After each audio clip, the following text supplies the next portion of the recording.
Imagina um imperador romano no auge da glória dele. Ou, sei lá, um rei absoluto do mundo antigo. O poder supremo, certo? Isso. A regra número 1 para essa galera que detinha o poder na época era muito simples. Nunca chore em público. A emoção era vista como uma fraqueza terrível, né? Uma rachadura na armadura deles. Exatamente.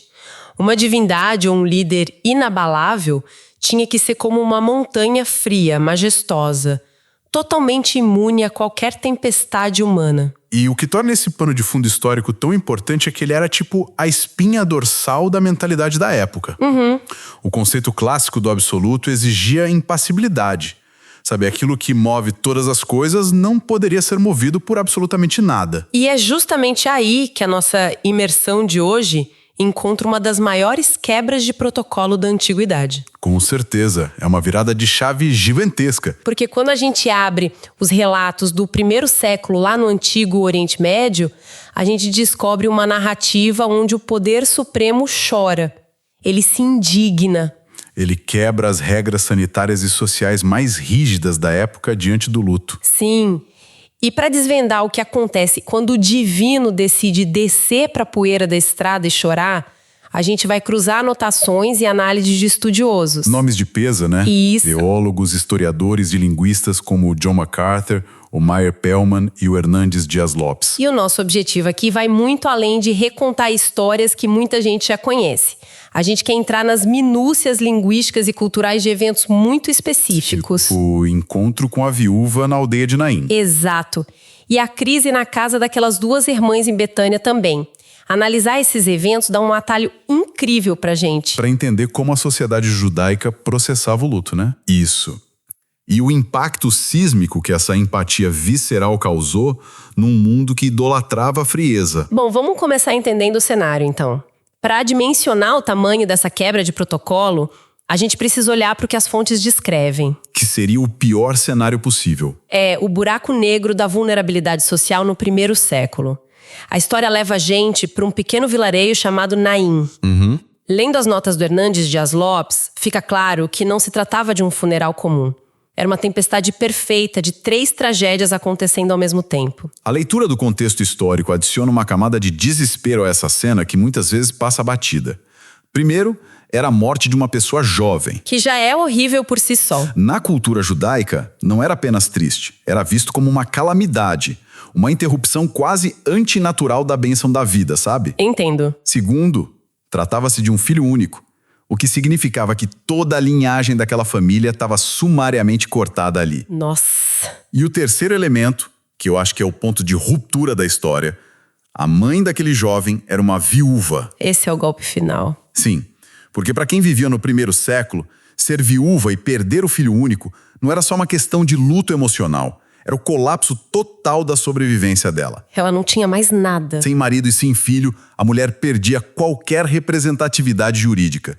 Ela perdia a rede de segurança econômica. Exato. Ela não podia herdar propriedades de forma simples. E ficava à mercê da caridade pública, né? Era basicamente uma sentença de miséria. A vulnerabilidade era absoluta. É por isso que os relatos descrevem uma grande multidão saindo da cidade para acompanhar o enterro. Havia uma comoção coletiva enorme. Todo mundo sentiu o peso daquilo. E é exatamente nos portões dessa cidade que ocorre a colisão de 2 multidões. A que saía, imersa nesse pranto coletivo, e a multidão que entrava, acompanhando Jesus. É nesse choque que presenciamos a primeira ressurreição pública do ministério dele. Mas olha, a forma como esse evento se desenrola é francamente chocante se a gente pensar na lei da época. Chocante a pouco, ele quebra as regras. O texto diz que Jesus se aproxima e toca no esquife. O esquife era aquela maca de madeira, né, ou o caixão aberto onde o corpo era transportado.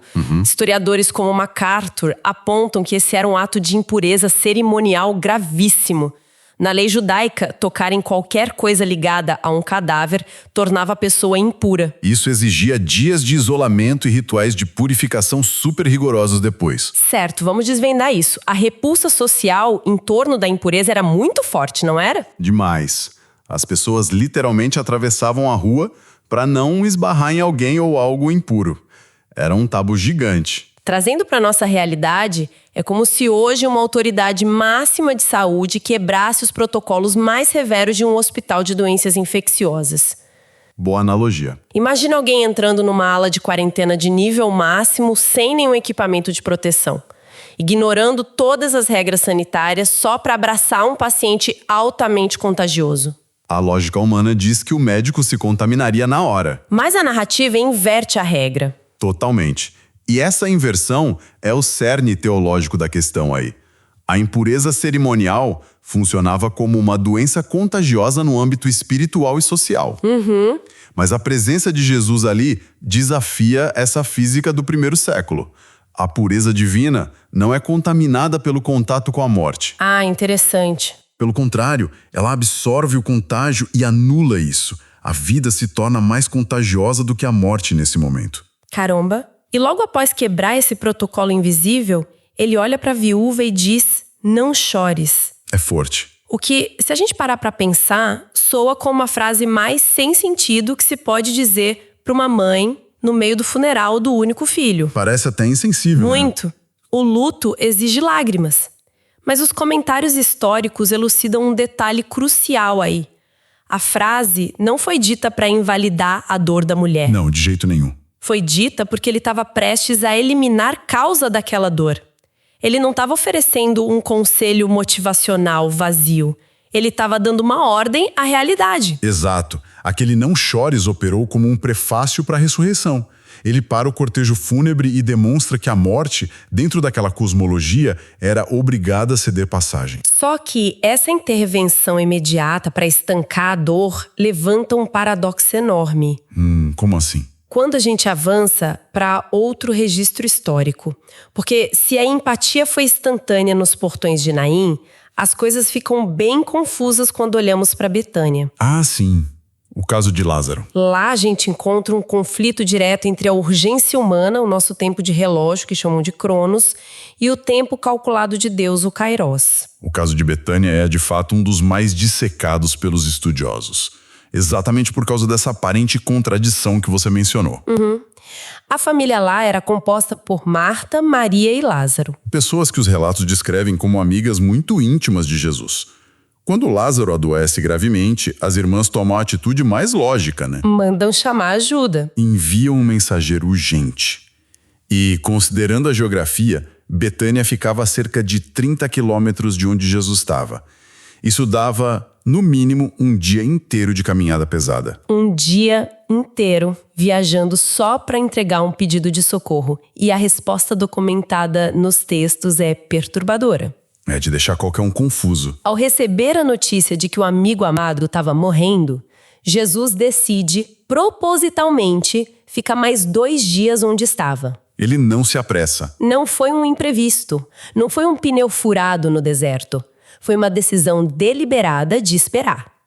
Com mais 1 dia de viagem para retornar, quando ele finalmente chega a Betânia, Lázaro já estava morto e enterrado havia 4 dias. É o choque entre a expectativa humana de um resgate imediato e uma agenda que opera em outra frequência totalmente diferente. Aqui é que a coisa fica realmente interessante, porque eu preciso fazer o papel de advogada do diabo agora. Pode fazer. Essa precisão matemática da demora poderia facilmente pintar o quadro de uma divindade sádica. É uma visão possível, se a gente não olhar o contexto. Pensa na cena.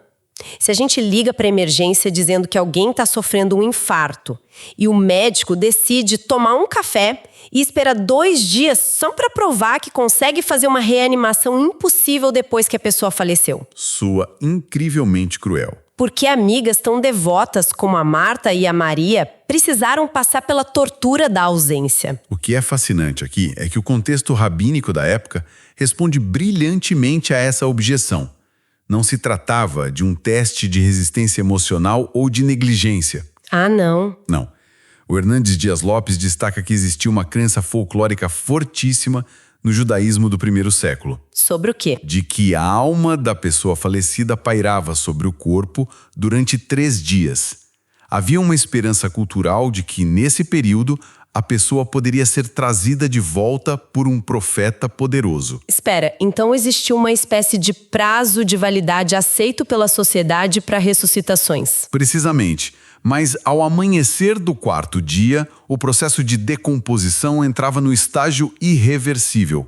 A partir do quarto dia, a esperança popular acabava completamente. Fim de jogo. Qualquer rabino afirmaria que a morte era definitiva e que, a partir dali, somente o próprio Deus poderia intervir.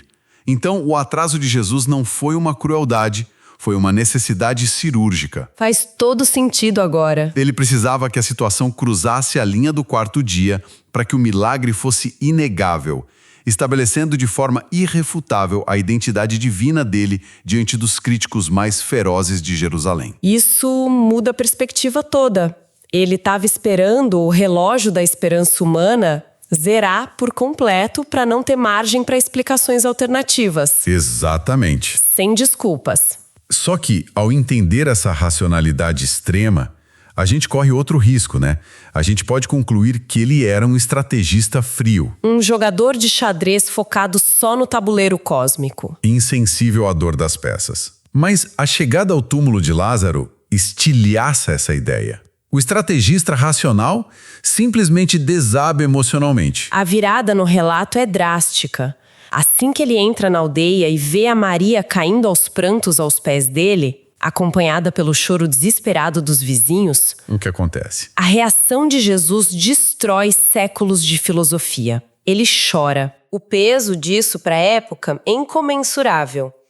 Historiadores como Meyer Pearman apontam que o mundo greco-romano, que influenciava todo o pensamento civilizado daquele período, era regido por um ideal chamado apatheia. A famosa apatheia grega. Em termos simples, para quem está acompanhando essa imersão, a apatheia era a crença de que um Deus perfeito não poderia sentir paixões ou emoções. De forma alguma. Por quê? Se Deus sentisse tristeza ou alegria pelas ações humanas, isso significaria que os humanos tinham o poder de alterar o estado de espírito do Criador. E ser influenciado por um ser inferior era o oposto de ter poder. A lógica filosófica ditava que as emoções eram instáveis. Um Deus sujeito a flutuações emocionais seria vulnerável. Por isso, os estoicos valorizavam a razão pura, desprovida de sentimentos. A imagem de uma divindade em prantos diante de um túmulo era para a mente grega uma fraqueza imperdoável. Era quase um escândalo. Então, o que tudo isso significa? A gente também tem a nossa versão moderna da apatia. Como assim? A gente também admira líderes inatingíveis, sabe? Executivos que tomam decisões de demissão em massa baseados puramente em planilhas frias, ou algoritmos que decidem destinos sem nenhum envolvimento emocional. É verdade. Existe um mito corporativo forte de que a emoção nubla o julgamento. Sim. Mas a narrativa antiga nos diz o contrário. O poder verdadeiro e a empatia exigem um envolvimento visceral. E o texto original vai ainda mais fundo nisso. Ele não estava apenas tristinho. De jeito nenhum. A linguagem original grega revela a ferocidade dessa cena. O acadêmico F.F. Bruce analisa o verbo embrimaumai, que é um nome meio complicado. É embrimaumai, que frequentemente é traduzido de forma muito polida como comoveu-se profundamente ou agitou-se no espírito. Parece bem educado, né? Mas o uso literal dessa palavra no grego antigo era para descrever o som de um cavalo de guerra bufando antes de entrar em batalha. É um som de indignação contida, de fúria feroz. Olha que loucura! Ou seja, ele não estava lá no canto enxugando as lágrimas com um lencinho de forma passiva. Ele estava bufando de raiva. Uma raiva absoluta. As lágrimas ali não eram de resignação. Ele estava furioso contra a própria morte. Furioso contra a doença e contra a devastação que a mortalidade impunha à humanidade. Pesado isso. O choro era essencialmente uma declaração de guerra contra a condição humana decaída. E apesar de toda essa fúria interna, o contraste de como essa emoção foi expressa é fascinante, né? O choro de Jesus é descrito como silencioso. Sim, contido. As lágrimas simplesmente caíram. E o Pearman observa que isso criava um contraste enorme com os costumes da época, porque o luto no Antigo Oriente Médio era extremamente barulhento. As tradições de luto envolviam carpideiras profissionais, Gritos, pessoas rasgando as próprias roupas e jogando cinzas na cabeça. Era um espetáculo público de desespero. Um caos. Jesus chora silenciosamente porque a dor dele é autêntica. Ele sofre a perda com a família, mas ele não se entrega ao desespero. Ele mantém a dignidade da indignação, porque sabe exatamente o que vai acontecer nos próximos minutos. Ele vai ordenar que a pedra seja removida e vai chamar um amigo de volta à vida. Nossa! Mas se em Betânia o luto pessoal e a morte física exigiram um choro contido e silencioso, a cegueira espiritual de uma nação inteira exigiu o exato oposto. Outro extremo. O que leva a gente a outro evento registrado pelas fontes, onde presenciamos uma face completamente diferente dessa tristeza divina. O cenário agora é a famosa entrada triunfal em Jerusalém. A mudança de atmosfera aí é drástica. Estamos descendo o Monte das Oliveiras. É o ápice da popularidade de Jesus. Sim. Uma multidão colossal o cerca, pessoas estão jogando mantos no chão para ele passar, agitando ramos, cantando em plenos pulmões. É o equivalente antigo a um desfile em carro aberto após vencer uma Copa do Mundo. A euforia é ensurdecedora. Pensa na experiência de estar no centro de uma celebração gigantesca dessa. O clima é de êxtase coletivo, expectativas políticas altíssimas, todo mundo celebrando. E, de repente, no meio de toda essa festa ruidosa, o protagonista congela. Ele olha para a cidade e começa a chorar. Sim, mas a linguística grega mostra que não são aquelas lágrimas discretas do túmulo de Lázaro, certo? Não. A palavra usada aqui é eklausin. Eklausin é o antônimo do choro silencioso. O que significa exatamente? Significa pranto sonoro, lamento audível. São soluços que sacodem o corpo, sabe? Gemidos incontroláveis de angústia. Imagina a fricção social brutal desse momento. Como os discípulos e a multidão devem ter reagido? Deve ter sido muito constrangedor. Estão todos gritando de alegria e o homem que eles querem coroar como rei está no meio da estrada chorando de forma convulsiva. É de uma estranheza social gigantesca mesmo. Por que uma quebra de clima tão violenta no meio de um desfile festivo? Se conectarmos isso ao quadro geral, o choro convulsivo reflete o abismo entre o que a multidão via e o que ele sabia. Ah, a visão do futuro. Exato. Os teólogos explicam que ele chorava por 2 motivos interligados. Primeiro, ele conhecia a volatilidade daquele teatro todo. Aquela mesma multidão entusiasmada seria a que poucos dias depois exigiria a crucificação dele. Nossa, verdade. Mas o motivo principal, a raiz daquele choro dilacerante, era a visão clara do futuro de Jerusalém. A famosa e aterrorizante invasão romana, né? Exatamente. Ele estava visualizando os eventos que ocorreriam 4 décadas depois, no ano 70 depois de Cristo, quando as legiões do general romano Tito cercariam Jerusalém. O que os livros de história relatam sobre isso é terrível. A história secular documenta que esse cerco foi um dos eventos mais brutais do mundo antigo. Houve fome extrema, crucificações em massa ao redor das muralhas. O templo foi incendiado, né? E a cidade completamente arrasada. Quando Jesus olha para Jerusalém durante a festa, ele não vê a arquitetura brilhante. Ele vê a devastação iminente que a recusa deles em reconhecer o momento da visitação traria. É um isolamento psicológico insuportável. E tem um detalhe nisso que exige muita reflexão da nossa parte. Qual? Ele está chorando de forma soluçante por pessoas que o estão rejeitando. Naquele momento, os planos para a traição e para o assassinato dele já estão em andamento. É verdade. Ele caminha para a própria execução, mas não derrama uma única lágrima de autopiedade. Toda a violência do pranto dele é direcionada à autodestruição daquela sociedade impenitente. Ele chora pelo inimigo. E aqui a gente vê a amplitude completa da emoção documentada nesses textos. É uma tapeçaria emocional riquíssima. O divino é capaz do choro silencioso e profundamente indignado diante do trauma individual, como a morte de um amigo, e simultaneamente é capaz do pranto incontrolável e soluçante diante da tragédia coletiva. Provocada pela cegueira humana. Isso. As duas reações reduzem a pó a ideia grega de que a perfeição exige indiferença. Reorganizando tudo que a gente analisou hoje, nós vimos a empatia subverter e anular as rígidas leis de pureza e contágio lá nos portões poerentos de Naim. Sim. Nós compreendemos a lógica angustiante, porém necessária, da demora de 4 dias em Betânia esperando a esperança humana expirar. Vimos como um Deus bufando de raiva diante de um túmulo implodiu as bases do pensamento filosófico estoico. E por fim, presenciamos o constrangimento social e a angústia visceral de um choro soluçante no meio de um desfile festivo em Jerusalém. O que nos afasta definitivamente das leituras superficiais que a gente costuma fazer. Sem dúvida. Os relatos históricos não apresentam uma figura que paira acima da dor. Eles descrevem alguém que pisa no mesmo chão que a gente, absorve fisicamente o peso da miséria e do luto.